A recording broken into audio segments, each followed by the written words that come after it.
Bonjour à toutes et à tous. À l'occasion du bicentenaire de l'isolement de la quinine par les pharmaciens Pelletier et Caventou, nous avons choisi d'évoquer de manière succincte et quelque peu détournée l'histoire des vins de quinquina. Plus particulièrement, nous avons été surpris de trouver sur certaines étiquettes de la fin du XIXe siècle cette mention. Ce vin n'est pas un médicament. Nous avons cherché les motivations de cette formule de précaution que l'on voit ici sur deux belles étiquettes, l'une pour le quinquina Nivelle et l'autre pour le quinquina hygiénique. Avant toute chose, quelques rappels. Les vertus médicinales du vin sont postulées depuis l'Antiquité, comme en témoigne ce tableau bien connu de Simon Vouet, cher au regretté Christian Varolin. Qui voit-on? Hélène de Troie, qui offre le népenthes à des guerriers. Selon le livre 4 de l'Odyssée, Hélène avait reçu la recette de cette boisson de la reine d'Égypte, Polydamna. Je cite, « Elle mêla au vin du cratère une substance qui dissipait la tristesse, calmait la colère et faisait oublier tous les maux. » Le vin, simple ou composé, apparaît dans divers ouvrages tels que le Corpus d'Hippocrate, l'Antidotaire de Nicolas de Salerne, les traités d'Arnaud de Villeneuve et évidemment plusieurs pharmacopées. Le quinquina va à son tour figurer en bonne place dans des ouvrages de référence après avoir été reconnu efficace par Louis XIV. Ici, un rappel chronologique, bref. Alors parmi ces pharmacopées, évidemment, la pharmacopée de Nicolas Lemery, qui lui apporte une place de choix en 1716. On y trouve, par exemple, le vin fébrifuge à droite et dessous le sirop d'écorce de quinquina. Pour rappel, jusqu'en 1777, apothicaires et épiciers se côtoyaient dans la même confrérie, ce qui n'empêchait pas quelques apothicaires, comme Louis Armand Jossin, de se prévaloir de la fabrication et de la vente du vin de quinquina, fait exactement suivant les ordres de messieurs les médecins de la faculté de Paris. C'est la formule qu'il utilise. En 1777, changement, la confrérie se divise en deux corporations, d'un côté les épiciers, de l'autre côté les apothicaires, qui deviendront des pharmaciens. Dès lors, les pharmaciens vont maintenir dans leurs prérogatives la fabrication du vin de quinquina selon les formules des médecins. Prenons en particulier le cas du vin de Seguin. En 1806, ce pharmacien parisien propose aux médecins, sous le patronage de l'Académie de médecine, une préparation toute prête, donc, je cite, toujours constante et qui procure les mêmes effets. Fin de citation. Le vin de quinquina acquiert par ailleurs une belle réputation comme vin dit hygiénique. La formule est importante. Au début du XIXe siècle, des ouvrages non médicaux proposent au grand public des recettes de fabrication. Nous voyons dès lors figurer ce type de vin dans bon nombre d'ouvrages populaires. Par exemple, en 1816, dans la petite ménagère ou l'éducation maternelle dont nous voyons ici la couverture. Mais attention, il s'agit ici d'une recette destinée à un usage purement domestique. En 1817, le Conseil de salubrité de la Seine en autorise implicitement la fabrication à grande échelle, puisqu'il demande aux mairies de préparer ce type de boisson pour les moissonneurs, l'eau n'étant évidemment pas toujours bonne à boire. Là encore, il ne s'agit pas de commercialiser un vin de quinquina. Lorsque survient l'épidémie de choléra en 1832, les malades ont peu de choix de traitement. Soit prier, image de gauche, soit utiliser des vins de quinquina, image de droite. Cette solution est largement recommandée par le corps médical. Par la suite, certains vins à base de quinquina vont s'imposer auprès du public, grâce en particulier à la publicité. Citons bien entendu le quinquina Dubonnet, créé en 1846 par le marchand de vin Joseph Dubonnet, et Beer, créé en 1866 par les frères Simon et Pallade Violet, deux marchands drapiers ambulants installés dans le Roussillon. Malgré tout, au milieu du XIXe siècle, de nombreux vins sont confectionnés dans les officines. Il y a beaucoup de vins de quinquina, comme en témoigne en particulier l'officine de Dorvaux. En 1844, dans l'officine, on ne dénombre pas moins d'une centaine de formules de vins médicinaux, dont 5 qui portent l'appellation explicite quinquina, et 6 autres qui en signalent l'existence parmi leurs ingrédients. Voilà, nous tournons les pages de l'officine de 1844 et voici 2 exemples de formulation. Le vin de quinquina composé avec le contenu détaillé dans cette image et le vin de quinquina ferré, dit aussi vin tonique et antipériodique. Et au fil des années et des décennies, les vins médicinaux, en particulier à base de quinquina, se multiplient dans les officines, comme nous pouvons le voir avec ces exemples, vin Cribier, vin Girard et quelques autres, sans oublier bien sûr le vin des îles, sur lequel nous avons déjà commis un article.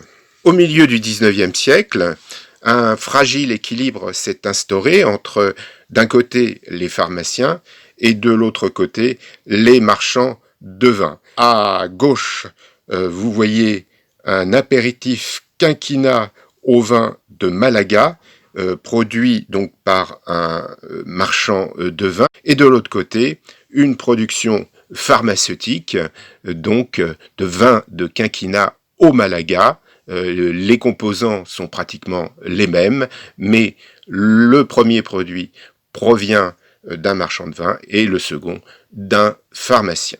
Je passe maintenant la parole à Cécile Reynal.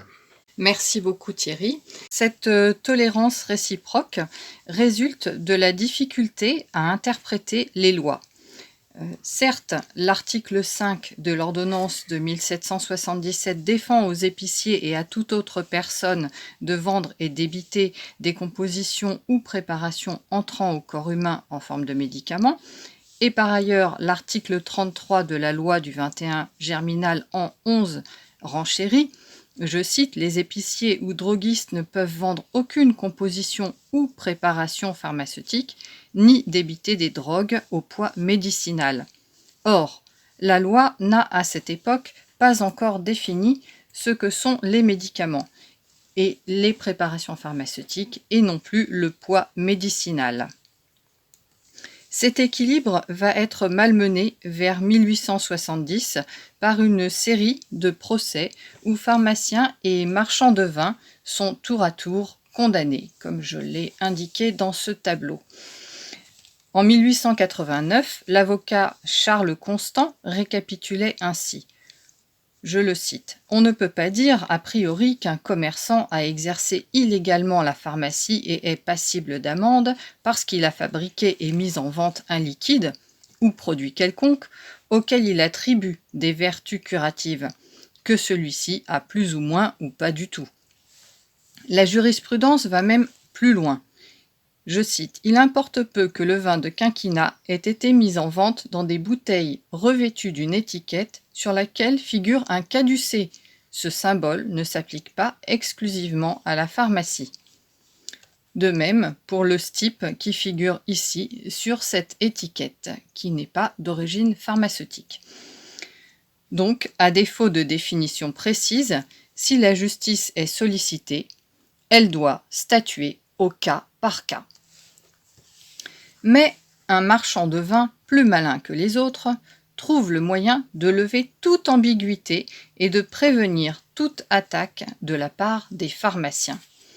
Il s'agit du négociant lyonnais Pétrus Juppé qui a créé la société Saint-Raphaël Quinquina en 1884 et qui a fait apposer dès 1890 sur les étiquettes de ses bouteilles la mention « Ce vin n'est pas un médicament ».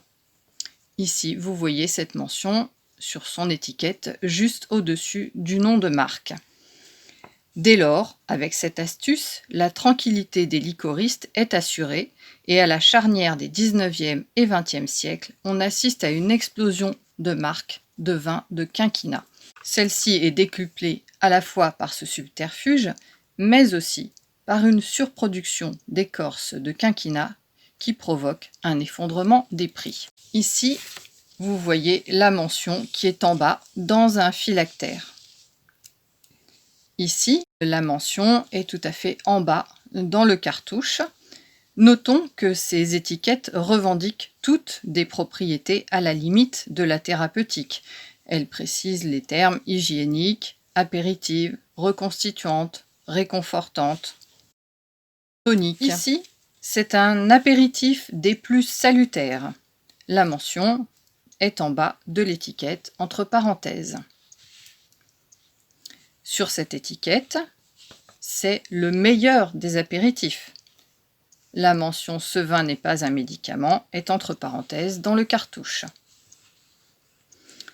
Un autre qui revendique aussi être le meilleur des apéritifs. La mention est aussi dans le cartouche. Nous arrêtons là nos exemples car ils sont vraiment très nombreux. Il ne faut surtout pas omettre de citer ici le cas un peu particulier des extraits destinés à préparer soi-même son vin de quinquina, comme c'était le cas par exemple des extraits Noirot dont nous avons déjà parlé.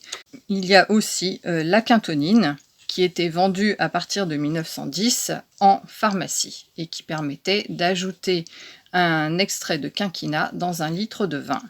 Nous arrivons au XXe siècle qui voit l'arrivée des assurances sociales puis de la sécurité sociale.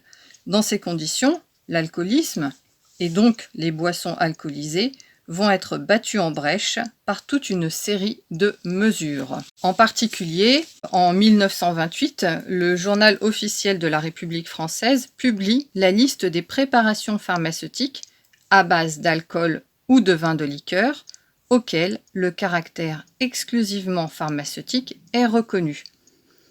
On en compte 198, dont 101 portant la mention vin.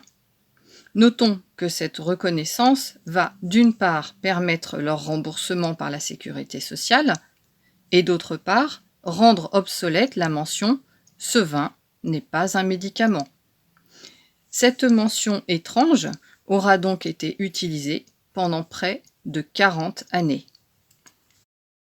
Nous voici après la Seconde Guerre mondiale. En 1947, la molécule de disulfiram, connue sous le nom de marque Espiral, est mise sur le marché pour lutter contre l'alcoolisme chronique.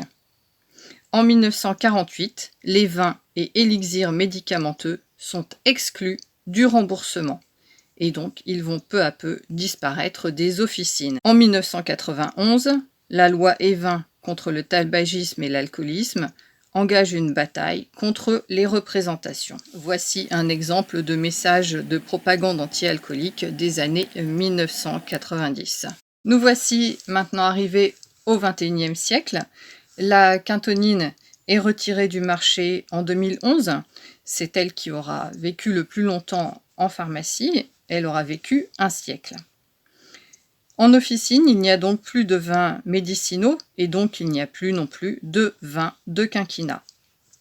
Finalement, il faut croire qu'en effet, le vin n'est pas un médicament. Nous vous remercions de votre attention.